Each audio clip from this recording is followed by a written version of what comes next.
Welcome to Satay, Okay. a podcast about the foods that have shaped Malaysia.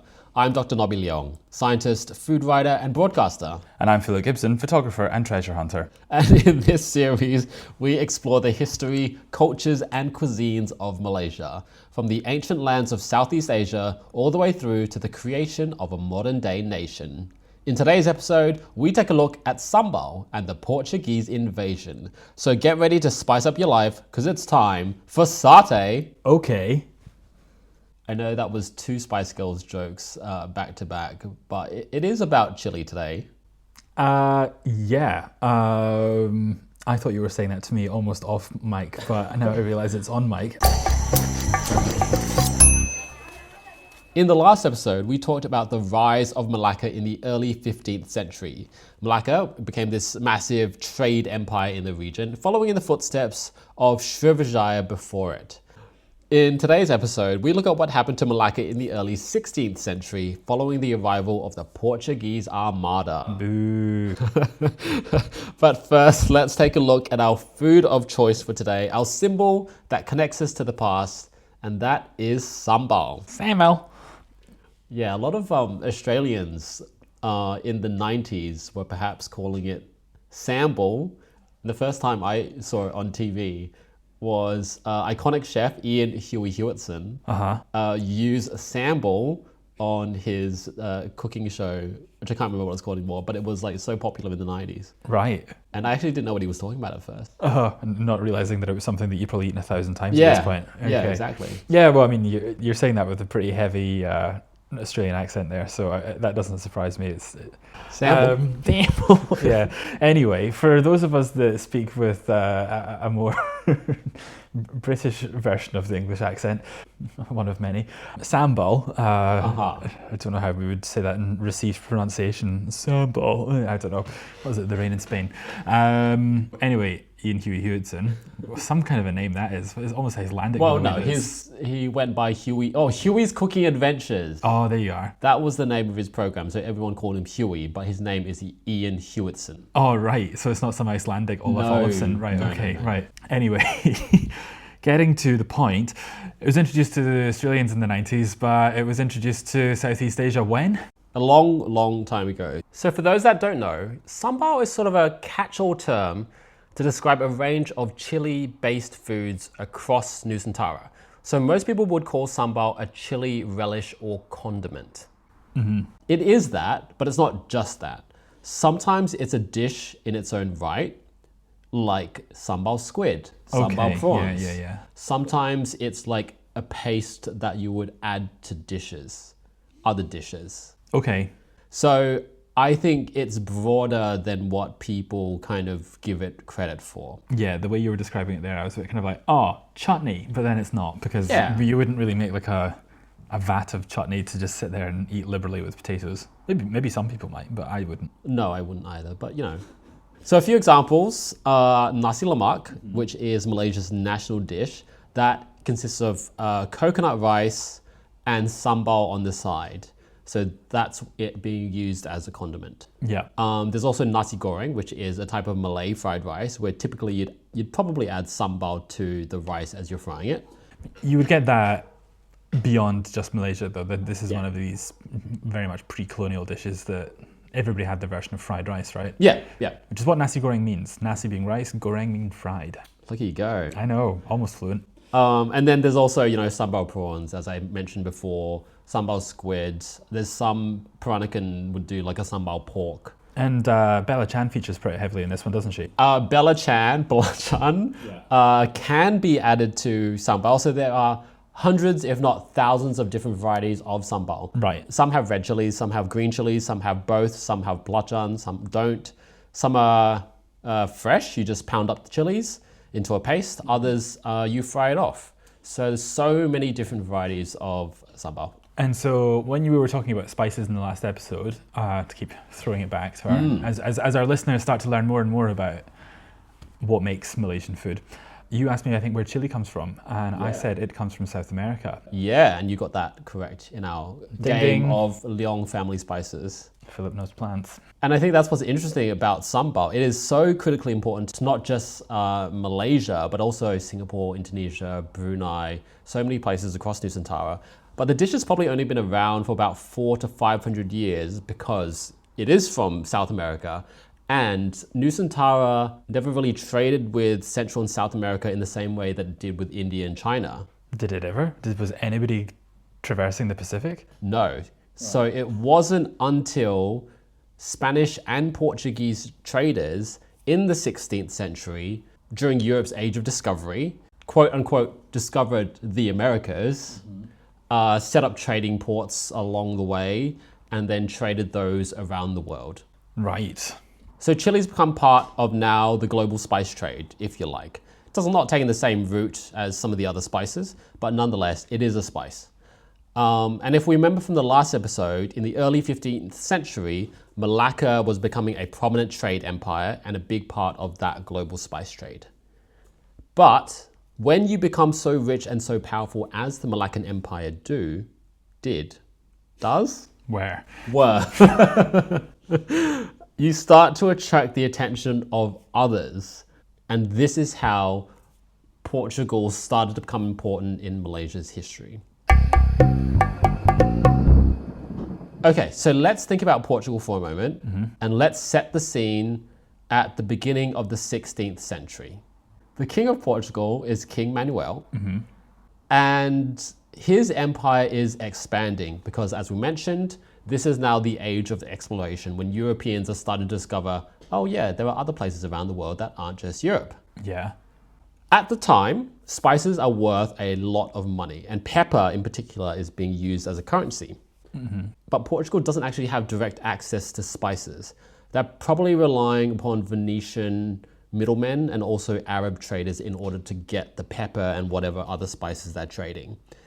So the king is a bit stressed out by this scenario. He's sort of worried that he is reliant on other trade empires for something as vital as spices. He's worried that he's going to get locked out of the spice trade and maybe his economy is going to suffer as a result. And so he starts looking for a way to get a more direct access to spices. And so he turns to Asia. So for a bit of backstory about where Portugal was at this point in time, they'd recently just defeated the Moors and gotten rid of them out of Iberia, where Portugal is situated. And at this point, the Portuguese were probably feeling a bit cocky and then decided to try and take over more trading posts in the North African coast. After this, they then decided to start going down the west coast of North Africa, around the coast of Morocco and Western Sahara. At this point, maps of Europe only extended as far as the Cape of Bojador, which is around about where Western Sahara is just now. There is a whole bunch of myths and legends around what was happening there because the sand dunes along the coast of Africa there constantly are changing, so from a cartographer's point of view, incredibly hard to map.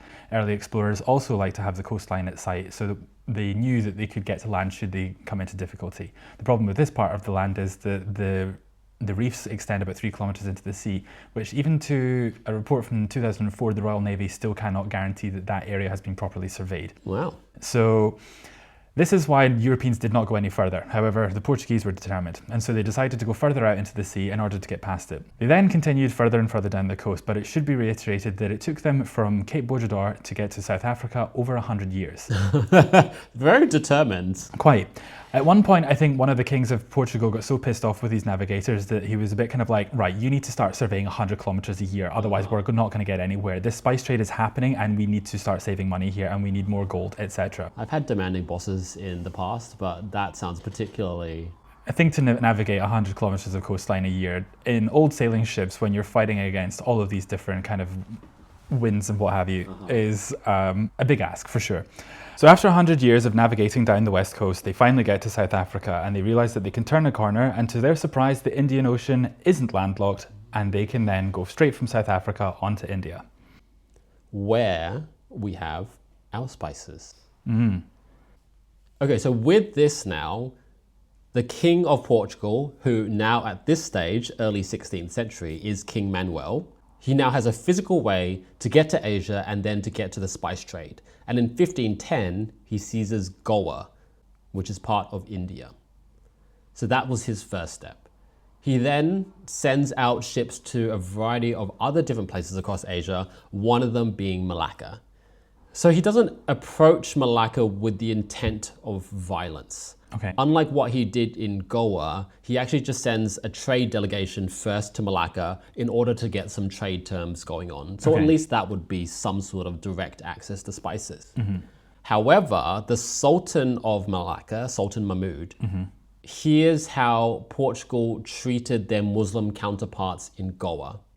Very upset by this. And therefore, he imprisons this trade delegation. Right. Portugal, the king, finds out about this imprisonment and is pissed off himself and therefore sends an armada to retaliate. This armada is led by Viceroy Albuquerque. Okay. 18 ships, over 1,000 men.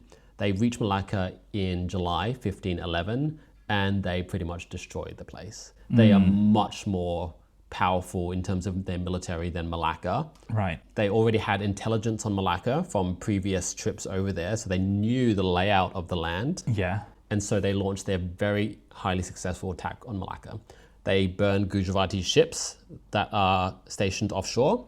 They bombard Malacca day and night by cannons.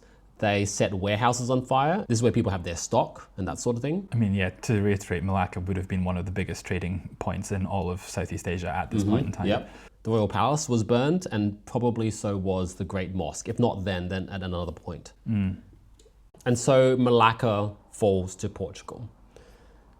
The Sultan doesn't die in this fight. Sultan Mahmud and his family end up escaping and set up a new residence in Johor, what's now Johor. They're obviously not in a good place. No, They want revenge, quite understandably. and the Sultan tries on at least 9 separate occasions to retaliate, And reclaim Malacca. and he does so unsuccessfully. Poor bastard. Yes. So Portugal has now successfully claimed Malacca for their own and tries to run it like a trade empire. And in doing so, Portugal becomes the first European power to establish a presence in the region. And it's really the beginning now of a centuries-long period of European influence, control, and colonization in Southeast Asia. It's a massive turning point for the region. Yeah, I mean, I feel like if word got back to Europe as it did, other intrepid naval countries would have been sending boats trying to find their own way over that way. I think it's also probably good to consider, having just gotten rid of the Moors, well, not just, 100 years prior, getting rid of these Muslim occupants of Iberia, there was quite an anti-Muslim sentiment from these Portuguese at the time. And at this point, Islam was very, very embedded into Southeast Asia, certainly Malaysia and Indonesia at this point.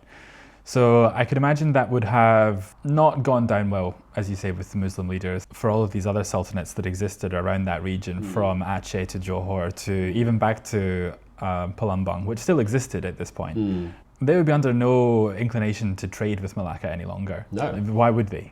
Yeah, I mean, well, that's the thing. So Portugal managed to capture Malacca, but they can't actually capture the same prestige and they can't attract the trade that the Malaccan Empire had. And that's because they just kicked out the Muslim leaders, replaced them with Christian leaders. Yep. And the rest of Southeast Asia, who are also Muslim, don't like this. Yep.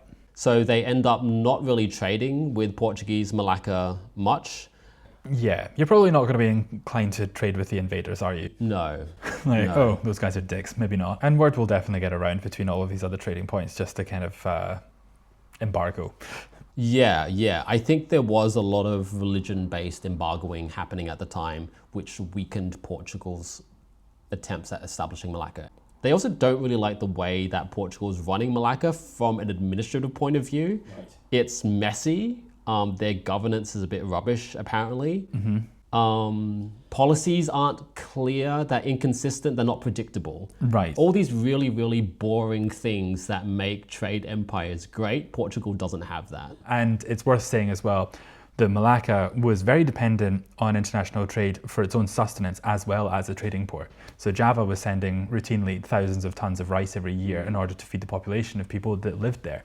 So if those ships from Java aren't coming, where are people getting their rice from? Because they're not growing wheat over there. So where are the staples coming from?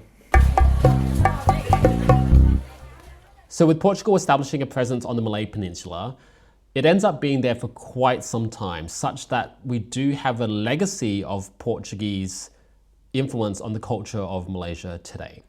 So last week we talked about Peranakan culture and how sailors from particularly China and India would come to Malacca, settle, and then marry local Malay women. And this gave rise to new hybrid cultures like Chinese Peranakans, like Malacca Chetties. And now we can add a European Peranakan to this list, and this is Malaysia's Eurasian community. I see. So today we're just going to talk about one, and that's the Portuguese Eurasian community, also known as the Kristang. And so Kristang comes from the Portuguese word Cristão, meaning Christian. So you can see just how important religion was to the Portuguese Empire at this stage. For sure.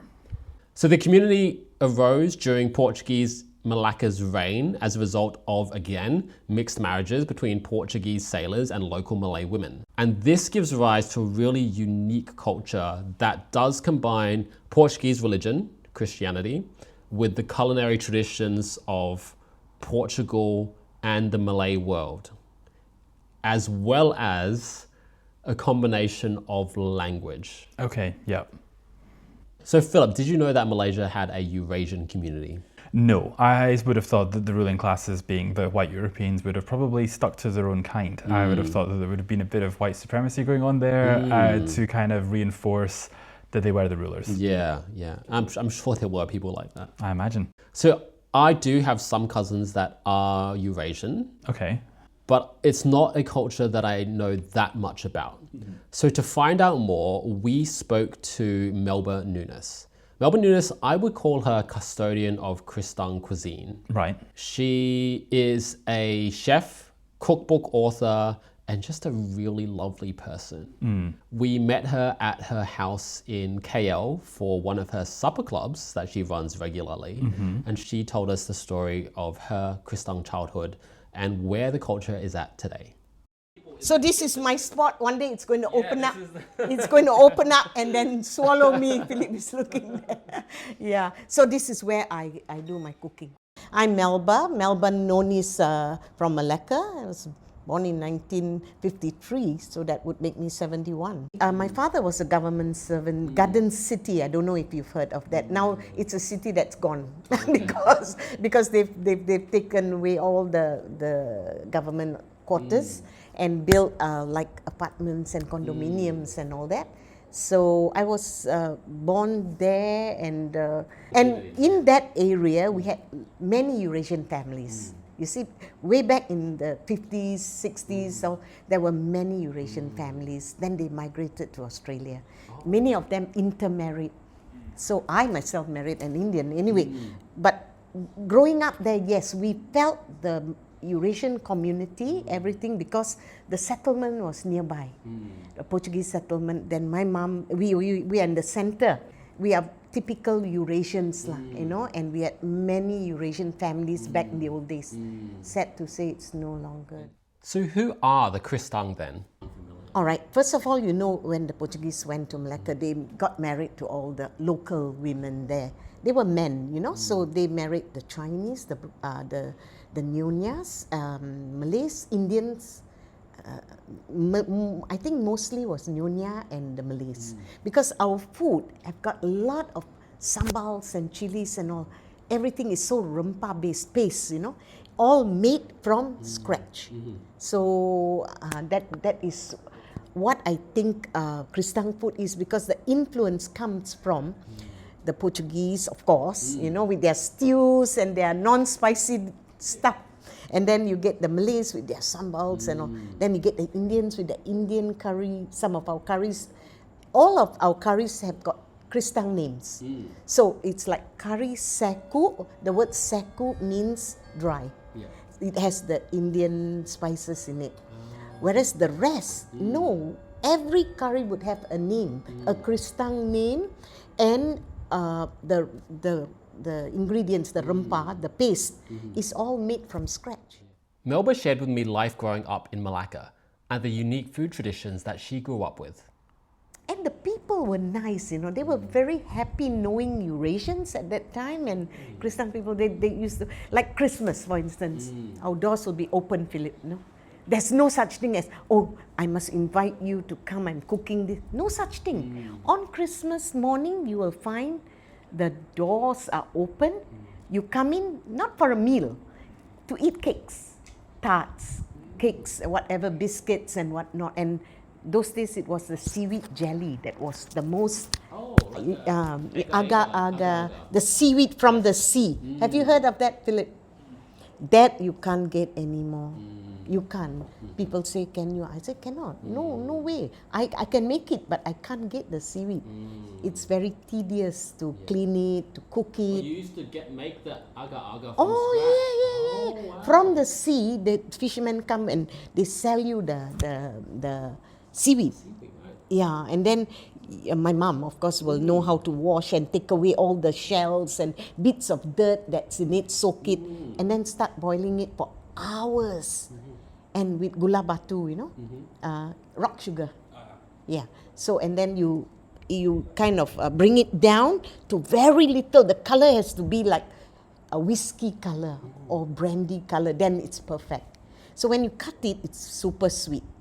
But very, how do you say, like a sticky kind of feeling, you know.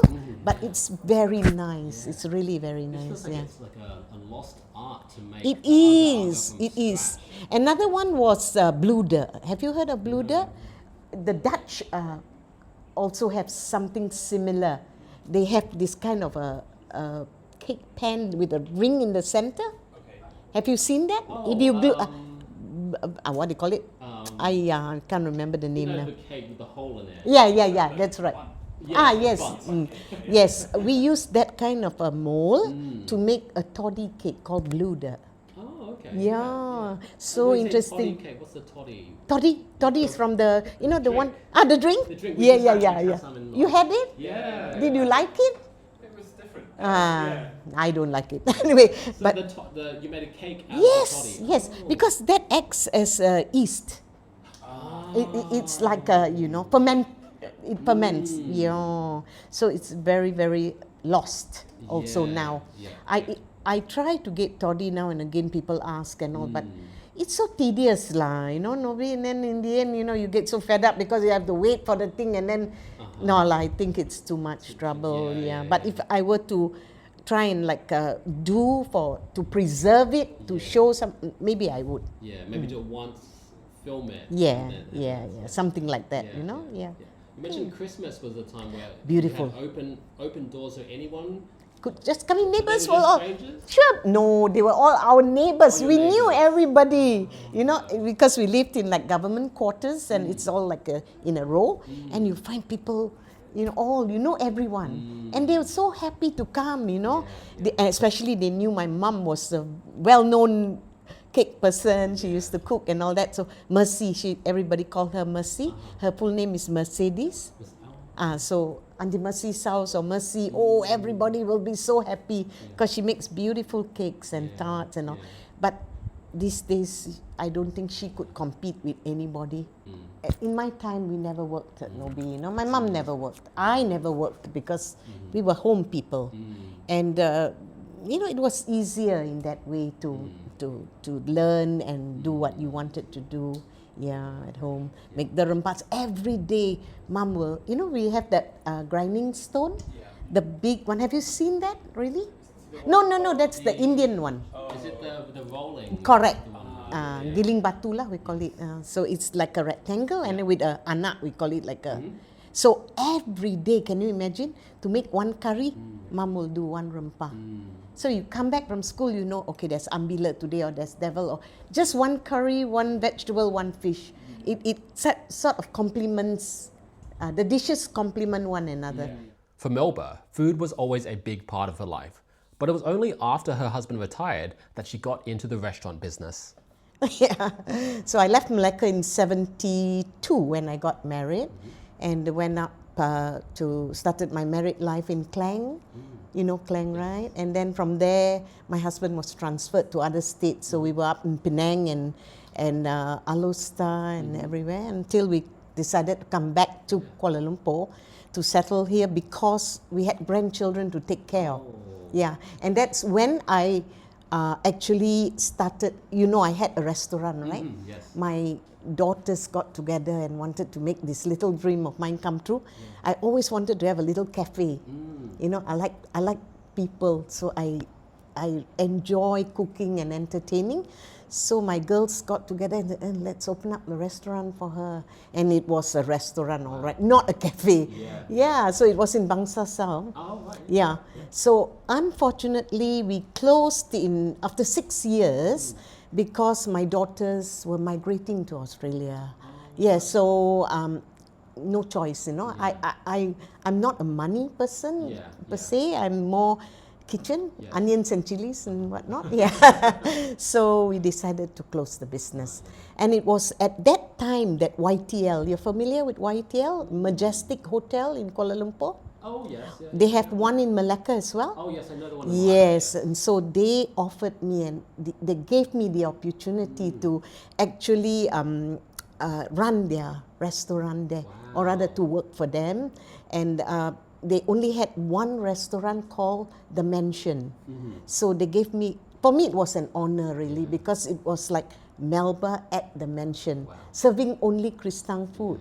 Because I guess they thought that you know, being from I'm from Malacca, a Eurasian. So what better person they would have thought for me to serve, and I did pretty well. Unfortunately, when I joined Majestic, my husband passed away.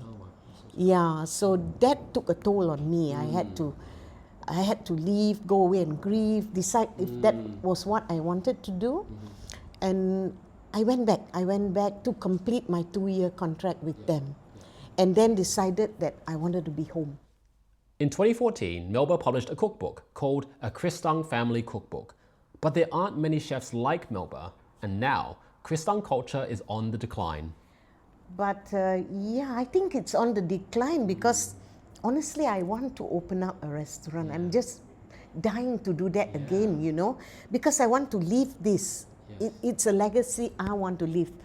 I'm not going to be here, well, you know, so soon. I might just go. But if I can train people and leave just this Kristang food, I think it'll work, don't you think? I think so. Okay, great. Why do you think it's on the decline and not thriving as much as... Because there are no restaurants, unlike the Nyonyas, the Chinese, the Malays. You go everywhere, you get a restaurant that is very Nyonya, very... So many, you have choices. Where are we? Even with her efforts to publish a Kristang cookbook, she said it's not enough to preserve the cooking culture. They don't know the flavors. Even if you follow my recipe, right? Poor thing, I don't know how my devil curry turned out. I liked it, but as you said, I don't know if I made it correctly. Did I make it the way it's supposed to taste? Because You're right. the chilies I use are different to the chilies you've got in Malaysia. Yes, you're right there. So it's actually difficult. That's why I want to have a restaurant so that I can leave the kind of food I know, you know, and everybody can enjoy it the way that I remember eating it and cooking it. While her desire to open a restaurant and keep her culture going is alive and well, the means aren't necessarily there. And so the practical aspects of preserving culture become a lot more of an issue. And as it so often does, it boils down to money. So there's no, like my book, for instance, to get it printed, to get it published was not easy. We did it on our own. Luckily, we had the means. That's why if I open a restaurant also, I need to have people with the money and the means and the know-how of how to get around because it's not so easy. You even to put up a signboard, you need certain criteria, you cannot simply go and put Mel or Melba's or whatever. For sure, I can, but I don't have the means. I don't have, you know, and we need investors and whatnot for that. For setup, I can teach, I can be there. I can try the food and tell them, no, it's not like that, you know, or it should be like this, you know, or something like that. and that was Melba Nunis, chef and cookbook author. Philip, what did you make of her interview? Yeah, no, I mean, she was such a lively individual at 71 years older. She was very maternal, I think, in the way that she conducted herself, in the way that she wanted to kind of spread this stuff, and she understood the joy of her foods as a way of preserving her culture. I thought was really, really obvious. I think what's interesting about Kristang culture in Malaysia is that unlike some of the other cultures that we've talked about, I do think Malaysians know about the Eurasian community and they know about the Portuguese community because Melaka still has a Portuguese settlement where people live, and a lot of like tourists like to go there as well. But I don't think they really understand the depth of the culture. Yeah, I mean, when we went out to the Portuguese settlement just to try to go to one of the restaurants to try a couple of these dishes prior to interviewing Melba, but I think we found that a lot of the food that was on offer was just Malaysian food, for want of a better word. They do sell Kristang food, but a really small part of it. Right. So at a lot of these restaurants, you can get devil's curry, which is probably their most iconic dish. Right. It's a really, really spicy curry that the pungency just keeps building in your mouth. Yeah, there's a saying apparently that where a Kristang person shits, the grass dies. Which I can believe it. Yeah, and thank you to the Portuguese, I guess, for introducing chili to their diet, but you can obviously tell that they took the chilies with them everywhere, given how potent this food is. Yeah, and at the Portuguese settlement, you could also get baked fish, another iconic Kristang dish. But you can't really get the other stews, the roast, the baked goods. Right. Those Kristang Christmas dishes. You can't really find them in many places. Melba mentioned a few off record, so you can still go to the mansion, which does have her Kristang menu, and the mansion is based in Melaka. Right. And there's also a Kristang restaurant in Singapore called Quinton's, and one in KL, Kuala Lumpur, called Kumi. So there's really not many opportunities for Malaysians or visitors to experience Kristang culture. Yeah, only marginally better than the Chetty Malacan's one restaurant in all of Malaysia. Yeah. It's and I thought that was such an interesting point, that it's all very well that you can buy a cookbook, but you don't know when you're making it, if you're making it right, because you don't have a taste memory to go back to, or a flavour memory, I guess. And I think that's a really important point that she made, which then made me think, for all of the previous people that we've interviewed, and certainly all of the people that we went on to interview, is that how on earth can you replicate this if you don't know what it's supposed to taste of? Especially, I think, with things like stews and curries, where if you use the wrong chili, it might not be as spicy as it's supposed to be, for instance. And the tears should be streaming out of your eyes when you eat this. Yeah. And if you kind of have spices that are really old and aren't so potent, you're going to get something different. But you're not going to know that's wrong. So the other places that you can actually get Kristang food from is from Melba herself, which is mental. Right. So Melba Nunis, she does run supper clubs. You have to contact her in advance through social media or WhatsApp. But the fact that if you're in KL, you can just ring up a custodian of Kristang cuisine and have her cook for you, or you can buy cakes from her. Yeah. That to me is crazy. Yeah, let me slide into Paul Hollywood or Mary Berry's DMs and see if I can get get them to cook me dinner. Yeah. You say that as a joke, but that is the British equivalent. Mary Berry, she is the custodian of certainly British baking, if not British cooking in general. I would say so. And imagine if you could just hire her to do an afternoon tea. Certainly a matriarch of it. Yeah. No, that is, I think, the best kind of analogy I can think of, given Melba's kind of esteemedness with her age and experience. And I would encourage anybody to do it, because you will just be entertained and you will be in stitches laughing, I think, at her dinner table. Yeah. She is so many anecdotes, so many great stories, and just a really, really loving and maternal person, I think, and it comes off so easily. No, I rate Melba really highly. Yeah. I think this is what frustrates me about aspects of our food culture today, where people pay attention to something that's Instagram worthy. People pay attention to the Michelin guide. Right.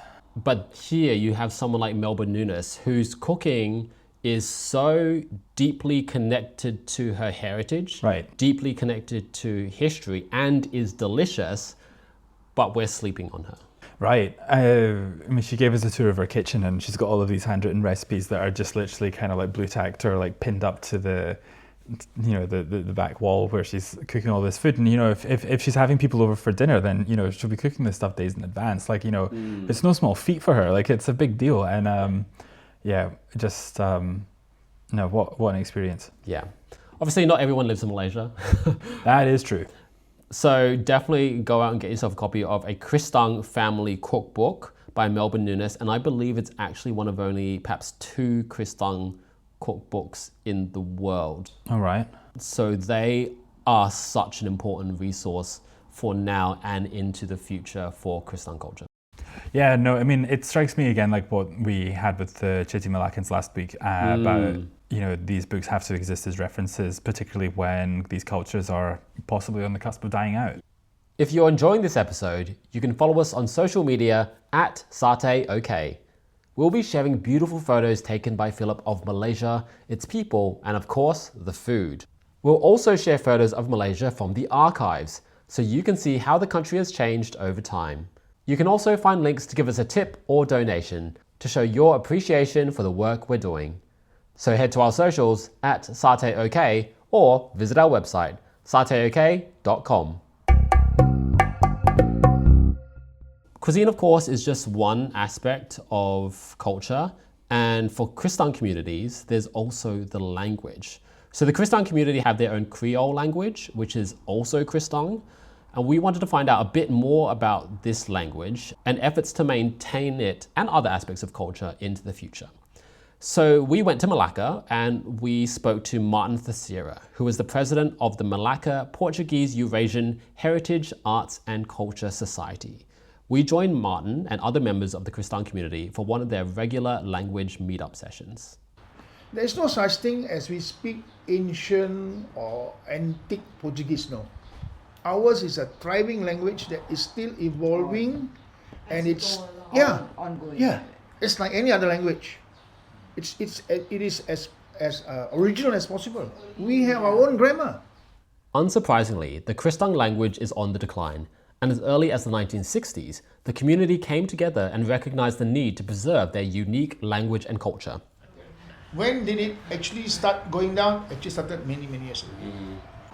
Okay, you see, we talk about the Melaka Portuguese Cultural Society, 1966, 1967. That was actually the, how should I say, the emergence of the community's passion to save the language. Other than that, it was just drifting. Then when he came to the picture, he set up the society. That was when that real wow. We have to keep our cultural dances. We must start speaking the language. How the renaissance of that. But it lasted for a couple of years. I think after 5 years, it just went down. One of the reasons for the decline of Kristang language and community in general is major changes to the landscape. Traditionally, a large part of the Kristang community lived along the shore, around a road called Prior Lane. Fishing is a major part of the community, and much of the lifestyle was based around the ocean. However, in the 1970s, land reclamation projects began across Melaka. One of the major areas impacted was Prior Lane. Land reclamation saw the shoreline shift much further out.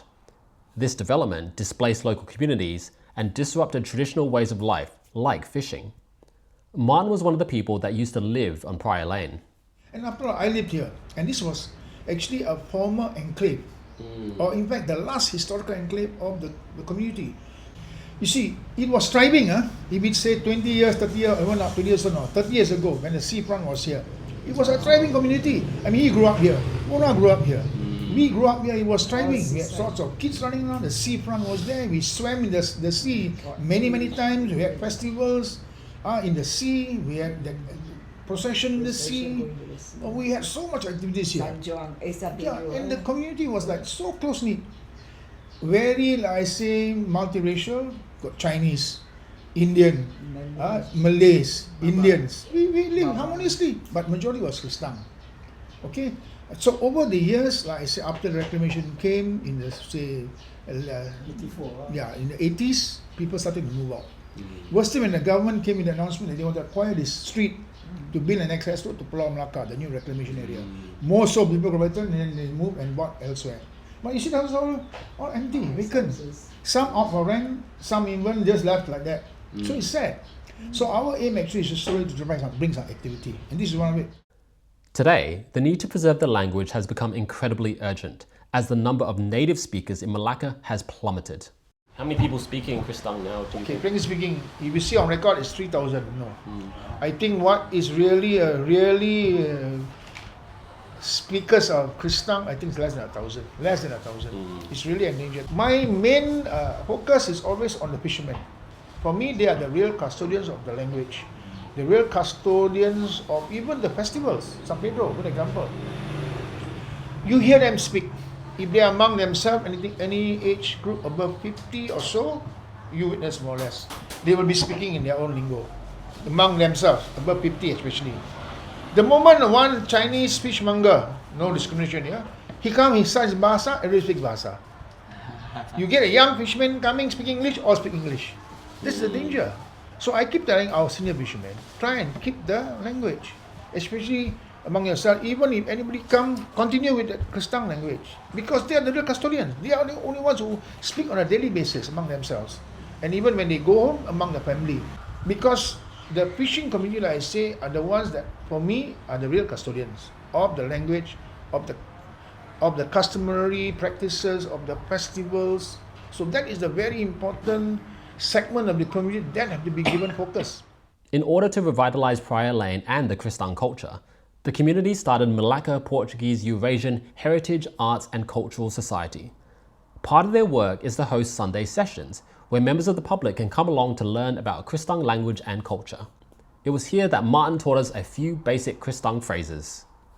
So some people say kisoti. That is maybe like among friends or fishermen. It is not so common. Kisoti.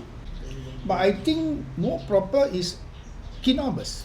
Kinobus. It can be, yes, hello, how are you, like, or even can be novus, also can be news. Kinobus. What is the news? Kinobus. How are you, like? And then, okay, one more is Bong Pamiang. Direct translation, good morning. Bong Pamiang.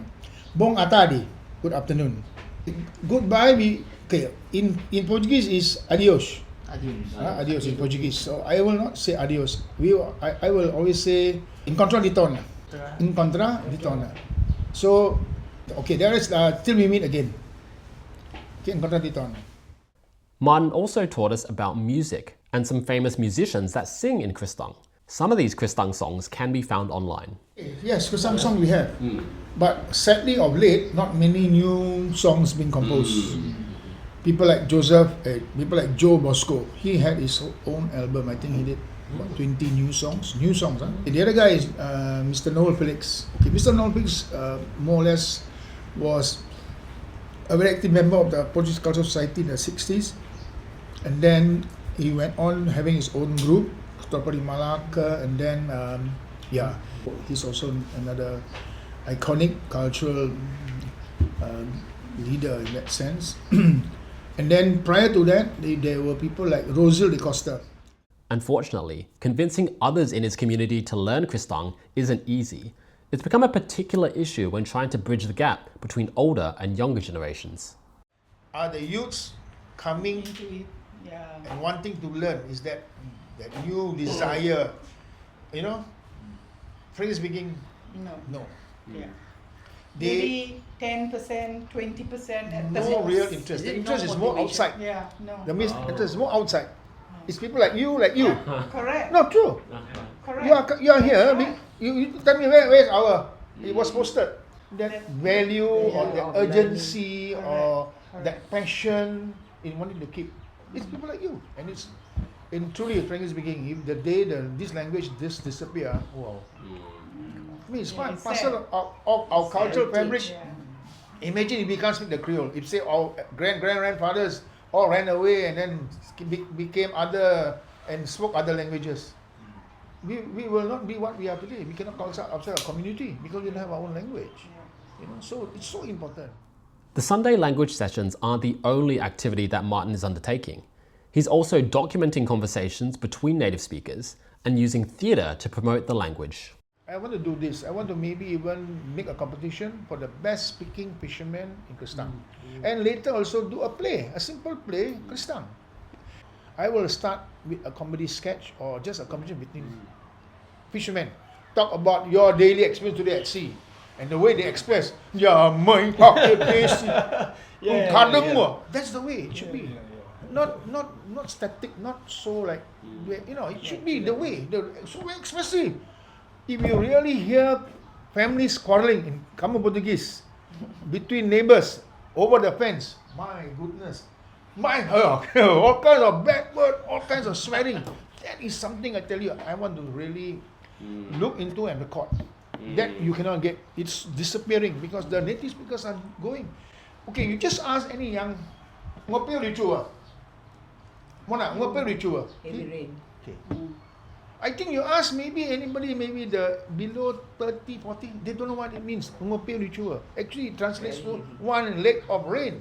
If you But translate it to English, one, pale, leg, leg, chua, di chua. Ngopil di chua, one leg of rain. It doesn't make sense. But any old native speaker, they know it's a heavy shower coming. Press the rope, ngopil di chua tering. Quickly carry your clothes. One leg of rain is coming. Heavy shower is coming. So that's what I mean. And to get this recorded is so important because these kind of people are disappearing fast. Currently, it's a small group of people that are working together to preserve Kristang culture. But hopefully, that's enough of a catalyst to propel the community forward. But hopefully now with that new, shall I say, passion and that real now want to get this language, I think hopefully like this. And if we really later get maybe a bit more help, people do proper recording, right? We do it maybe on a weekly basis or at least 2 or 3 times a week and get it online. But then I say you need resources, you need personnel, and it will take a lot of time. But let us start at this way, because I think very important is people like you to come and give that support and that interest. And then it makes us even want to even go further and and do more. And that was Martin Theseira, Kristang community leader. I think for me, there's such an urgency with which Martin spoke about preserving his community because he's on the front line. He's in those communities where there's still native speakers of Kristang language and he can see the decline happening in front of his eyes. There's also been those massive shifts to his community that's been happening over the past few decades. He mentioned mostly that land reclamation that's been happening across Melaka really since the 80s. Yeah, don't get me started on the land reclamation. It is a shame. This is a city that is 600 or 700 years old, and Malaysia exists almost because of Melaka. The seafaring is the cultural heart of Melaka. Yeah, and you go to the river where the old port was built around in Melaka, and it's just this there's a couple of remnants of the old fort that the Portuguese built, and but it's all just been so heavily developed. When Martin says that the coastline was pushed back, he's not talking about maybe 50 or 100 meters. It's a kilometer at least. And there's nothing on that land. No, it's the land that they've reclaimed is so underutilized.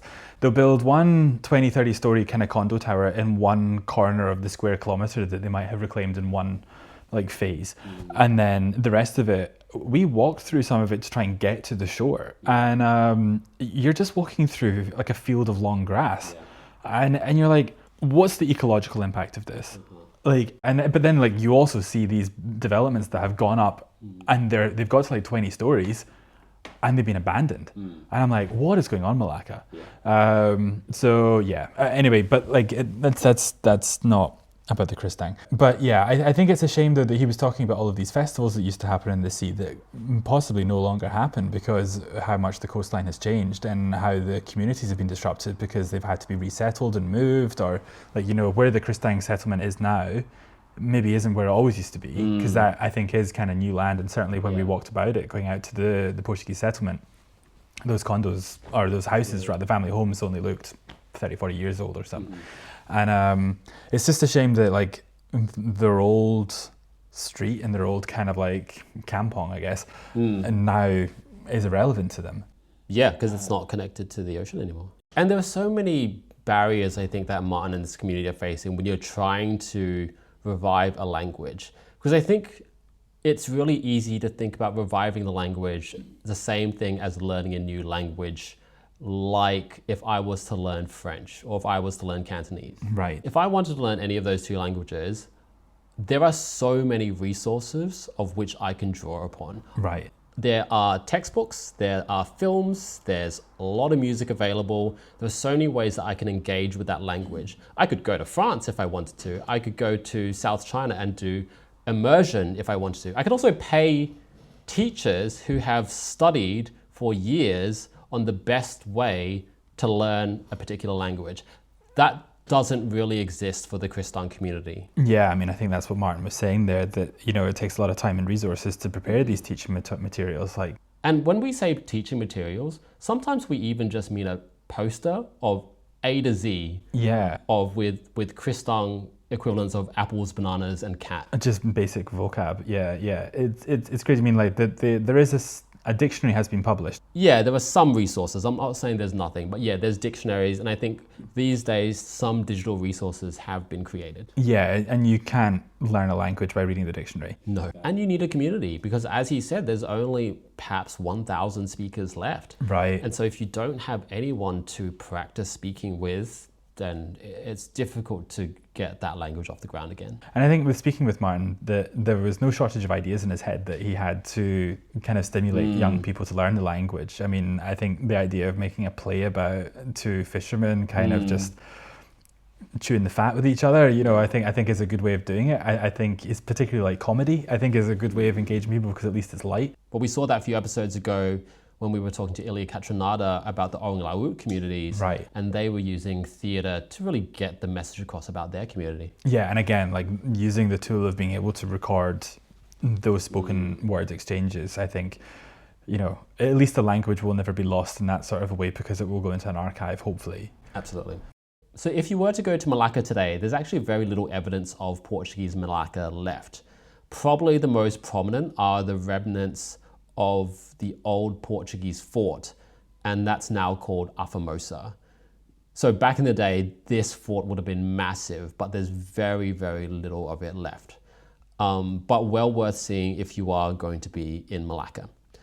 And so the reason why there's not much evidence of Portuguese Malacca left is, well, because that empire didn't last for very long, and it was quickly replaced by another power.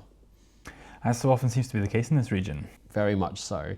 And so in the next episode, we're going to take a look at the next European player to enter the region. We're going to look at the Dutch.